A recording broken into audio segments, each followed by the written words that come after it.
Tonight, the Oak Lawn community met with Dallas city leaders to talk safety concerns after 4 recent attacks on men. Some residents are worried about this weekend's annual Halloween block party.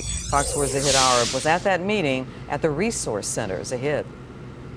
Well, Clarice, even though no one's been arrested yet, the message to a standing room only crowd earlier tonight was that this is a safe community and that no one should be afraid to be here, especially this weekend. I am very concerned. As city and police leaders discuss safety plans for this weekend's Oak Lawn Halloween block party, a man who only wants to go by Blake says thoughts of his personal nightmare play over in his head. Was walking alone, and next thing I knew, I just got hit on the left side of my face with a bat. Late September, after the Pride Parade, the 29-year-old was jumped by 3 men, an attack that caused skull fractures and 40 stitches. As they were, kicking me and hitting me, they were saying some, pretty nasty anti-gay slurs. We can say definitively that was a hate crime. Because of that language used, Dallas police say it's the only attack so far classified as a hate crime. Just blocking and blocking and blocking and just being dragged.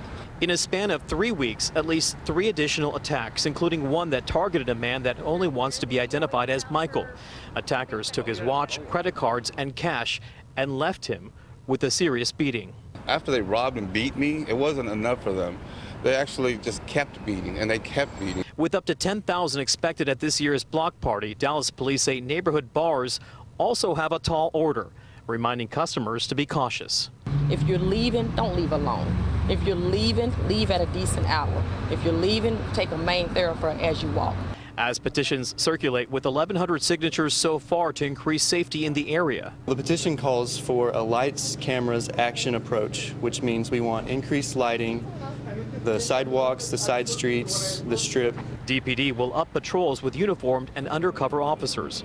Presence will also be increased with officers in nearby beats that aren't responding to a call instructed to drive through the Cedar Springs area. The community's coming together, and they're showing that by coming out tonight. With thousands preparing to pack Oak Lawn for Halloween, Blake warns others to be aware, because evil could be too. A lot of people, it's on the top of their mind, and I think that's in a way a good thing, because people are more aware that it can happen to anyone. It could have happened to anyone. What happened to me. Councilman Adam Medrano says he drove around the area the other night looking for streetlights that were out and personally reported them to Encore. Medrano adds more improvements could also be on the way as he pushes to use bond money approved in 2012 for additional street lighting and surveillance cameras. Clarice? Zahid Arab live in Oak Lawn. Thank you, Zahid.